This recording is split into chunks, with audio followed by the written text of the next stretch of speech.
Well, you did it right again. That's right.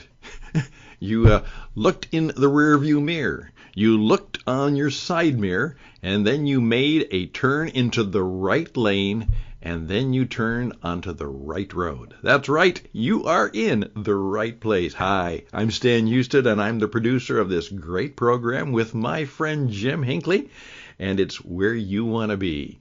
It is a car talk on the main street of America.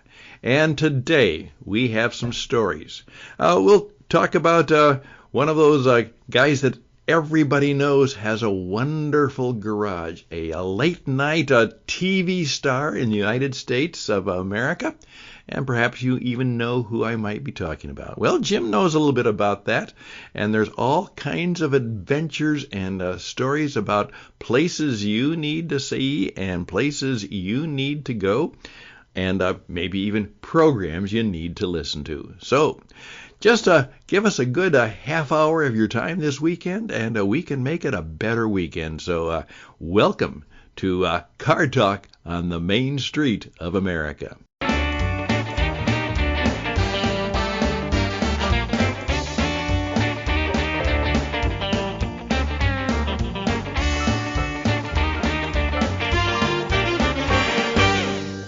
Hey, good morning, my friends. Welcome to another episode of Car Talk from the main street of America, sponsored in part by our good friends at visittucumcarrynm.com. Take a look. If you're looking for road trip inspiration, I guarantee you're going to find it on that website. Hey, this morning I want to talk to you about a great little bookstore in Burbank, California. 2900 Magnolia Boulevard. It's Auto Books, Aero Books. Store has moved up the street once or twice, changed locations, always been on Magnolia Boulevard since the mid-1950s.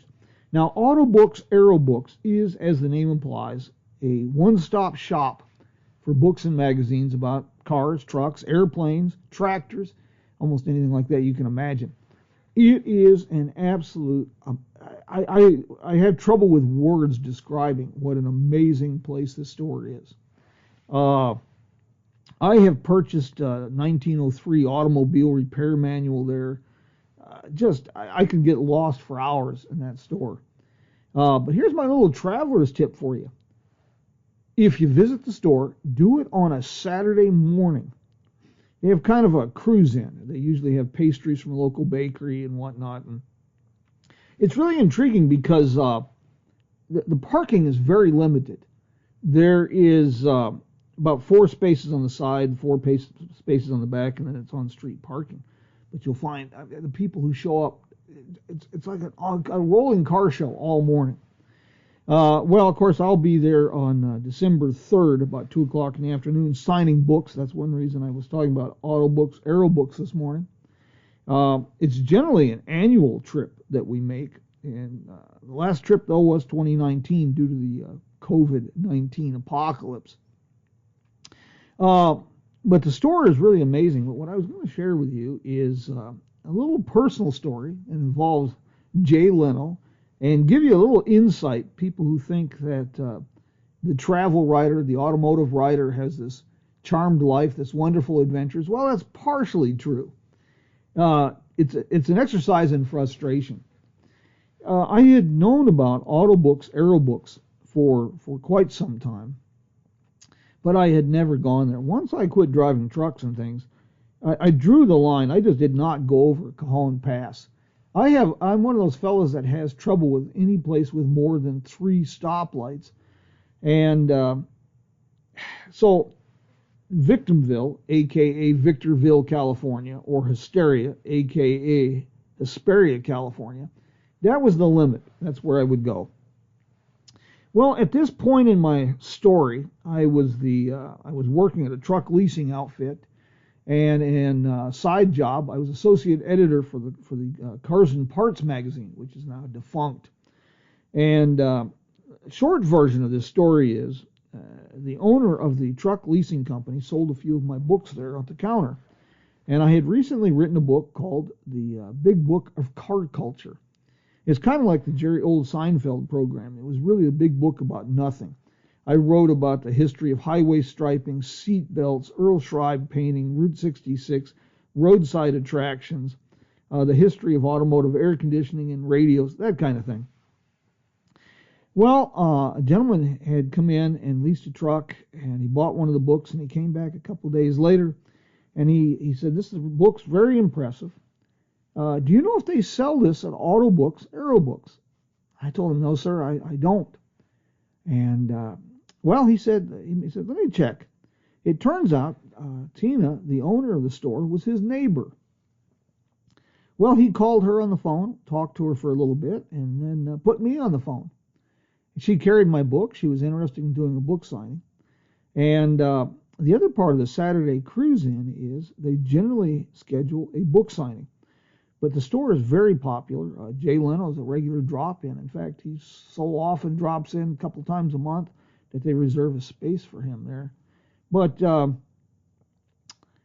it's the big boys that sign books there. At that time, like they had Carroll Shelby and these kind of fellas signing books.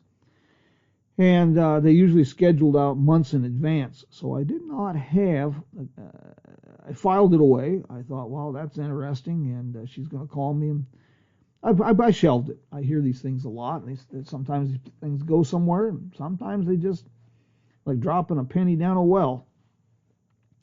Well, imagine my surprise. A few weeks later, she called me, and she said, we've had a cancellation. This is on a Wednesday. She said, I know it's short notice, but do you think you can come over this Saturday and sign books for us? Well, you can't blow off an opportunity like that. Now, I'm not a kid anymore, and I don't actually believe in Santa Claus or the Easter Bunny, but you got to have some optimism, some hope, some excitement in the world. And on Friday before I left, the editor from Cars and Parts magazine called me and asked me if I would be interested in doing a story in Southern California. It was about the Automobile Driving Museum in El Segundo. I'll tell you more about that in just a second. And then in our conversation, he asked me to do an article about the Doble steam cars. And we'll do a whole program on Doble steam cars in the future. But really fascinating cars. Well, I did a quick search about the Automobile Driving Museum, got some basic information, and then I looked at the Doble. Well, imagine my surprise to find that there's only a handful of these Dobles left in the world. Jay Leno had recently purchased a Roadster that had originally belonged to Howard Hughes. That's when I found out that Jay Leno was a regular guest at the Saturday morning cruise-ins at Auto Books, Aero Books. Now, for me, I envisioned signing books at Auto Books, Aero Books, meeting Jay Leno, and getting a chance to really do a story on the Doble steam cars. It didn't work.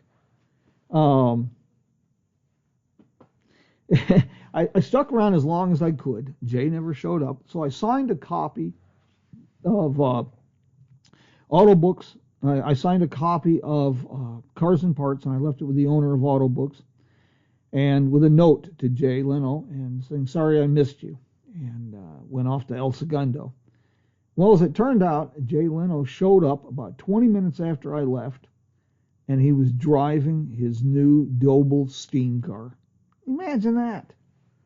Well, I went out to El Segundo and did a little story on this fascinating museum. The reason they call it an automobile driving museum is they take you for a drive. On weekends, they put out several of the cars, and they take you for a drive. And it might be in a DeLorean, it might be in a Pacer, and it could be in a 1905 Cadillac or a Model A Ford. A lot of fun. On our particular visit, I had to laugh because you get these moments in life that bring you up short, that are kind of like cold water in the face, that I really am that old. Well, one of their prize exhibits at that time was a low-mileage AMC Pacer, and I had to laugh that a Pacer was now a classic car. I had been working in a garage on a used car lot when Pacers were just good used cars a year or two old. So that made me laugh. Well, anyway, we got back home after the trip to California, and my wife checked the messages on the phone, and pre-cell phone era. And imagine our surprise, there was a phone call from Jay Leno. Sorry I missed you. Maybe catch you next time, that kind of thing. Well, that was kind of shocking. And anyway, that chance encounter, that missed opportunity, as it turned out, we got another call a little while later from a fella, and Jay Leno was doing a book club series at that time with his Jay Leno's Garage programs, and they were interested in doing an interview about two of my books, The Big Book of Car Culture and the book I had written on the Checkered Cab Manufacturing Company. Well, it took me, and it took several months before we could coordinate our schedules. But that's how I ended up getting an interview with Jay Leno in his legendary garage. So Autobooks, Aerobooks has a very, very special place in my life. And that just gives you a snapshot of the interesting world that I live in. It's always an adventure of one kind or another. Generally, what we do on these trips is combine a bit of Route 66. And so what we'll probably do is most of Route 66 is closed due to bridge washouts in the Mojave Desert from Essex out towards Amboy and Ludlow. Probably run I-40 and to Victorville, or to Barstow rather, and then 15 down the Cajon Pass. And then we'll catch Route 66, which is Foothill Boulevard and then Colorado Boulevard, jump back on the interstate and run into Burbank. Book signings at 2 o'clock. Should be kind of an interesting trip. I haven't been over there since 2019. And I look forward to this with a little trepidation. We always enjoy the trip, but I have trouble in any place with more than 3 stoplights. And I guarantee you there's more than 3 stoplights on this drive. A couple of little tips for you. The Saga Motor Hotel in Pasadena on Colorado Boulevard. Reasonable rates, relatively reasonable compared, for Southern California. That motel is a quintessential romanticized image of a California motel in the 1950s, because it is a motel from the 1950s, and it's been pretty well maintained. It's not a 5-star. It is not the Hilton, but it's a nice place. Towering palm trees, swimming pool. It's nice. This trip, we're going to try something different since most of my business is going to be in Burbank. I've done a bit of research, and I have found the Safari Motel. It's supposed to be another classic, gets good reviews. This also dates to the 1950s. It's supposed to have its original signage, which will be kind of neat. I'll get some pictures, and of course we'll post reviews and photos on our website, jimhinckleysamerica.com, on the return. And nearby, I found a restaurant, Talleyrand Restaurant, which apparently opened about 1959. So that's got me kind of excited. You can shop online for books too at Autobooks, Aerobooks. But if you have any interest in automotive subjects or aeronautical subjects, that's the first place to start with a good bookstore. So that's my tips for the week. We'll see how that goes. But that's on the schedule for the travel plans. So, Mr. Stan, how are you doing today? Well, James, you did it again. You know what you did to me this time? What's that, Stan? You made me feel like Clint Eastwood. You know why? How's that? Because you just made my day. Okay? Oh, very good. That's what we like to do. Yeah, well, I was so fascinated by that story and the fact that brings that things into life. I just said, this is great. This is what we're hoping, that people are literally going to learn things they won't learn anyplace else, that we're going to have a variety of wonderful businesses, that this whole What It Takes radio network and Car Talk becomes kind of a virtual, digital, worldwide conversation of people who enjoy the history and the stories of the automobile, even worldwide. And of course, to get people to do what everybody should do if they love cars and roads. One time in their life, they probably ought to at least do a little Route 66 stuff and learn about it. And so you showed me that that's a possibility, so you made my day. Good. Well, with that in mind, here's another word that came to me. I love the word, and people oftentimes say life is a journey, and it truly is in many respects. But you know, what I encourage people to do is don't just think of it as a journey. Think of it as an adventure. Because a journey, you probably have a destination in mind, but an adventure, you have a vision, and you're never quite sure whether it will get you there or where it will land up. But you take the risk of not just doing a journey, but doing an adventure. And that's more and more what I'm hearing in this program, and it seems that's the kind of life you're kind of living, adventure from time to time. Well, you know, adventure adds spice to life, keeps things from getting boring.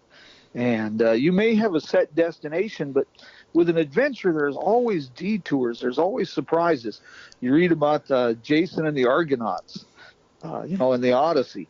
They had a destination, something they were looking for, but the adventures they had along the way, that was the essence. Yeah, and so be prepared, like one of my friends says, he talks about how we do life sometimes, and he says, in effect, life is not only a journey, it should be an adventure, and it actually is a story with a plot twist. Well, the secret is if you're open to new things, and you're not so narrow-minded you can look down a beer bottle with both eyes. You're receptive to things, and you get your car breaks down in some strange town. You end up meeting fascinating people. You discover a new restaurant. The road's closed, so you have to take a detour, and that's when you discover a theater that's been open since 1916. You find things, and life is like that. It never goes exactly as we planned, and that's good. Right. One of the persons who I admired them, and I still do, of course, but there was one moment of a little bit of melancholy when I was with them, and she simply said, life has been good, really good for me. She says, I've been very graced. She said, but you know what? There are times when I wish I wouldn't have played it so safe. Yeah. I had an old cowboy I worked with down along the Mexican border, and he called himself an optimistic pessimist. Yeah. And I get that. Yes. Yeah. He was quite the philosopher, and he said every day is good. Some are just better than others. We need to put a bumper sticker of that together and see if we can sell it. Okay. Yes, sir. Well, Jim, you're off, as you said. You're on an adventure this weekend, so I wish you all the best and blessings. Happy trails to you. Sing that song as you go along, and have a great adventure. And perhaps next week you'll be able to tell us a little bit about what happened in that adventure. Okay. You bet, Stan. Okay, we'll look forward to it, but right now we're going to sign off with our theme song. But again, tell people where they can have an internet adventure by looking at your stuff. So tell them where to go. Okay. Well, telling people where to go and inspiring adventures and road trips, JimHinckley'sAmerica.com. Jim Hinckley's America.com. And you might have your own Clint Eastwood experience where it kind of makes your day too. Hey, all the best and blessings, as I say, safety in your travels, and we'll see you around the road on the right road next week. Bye for now. Adios.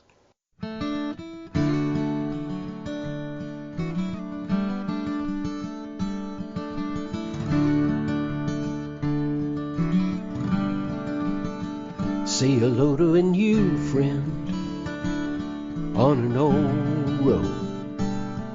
Take a 2-lane trip of memories into mysteries unknown. Come along for the ride. Jim Hinckley's America. Jim Hinckley's America.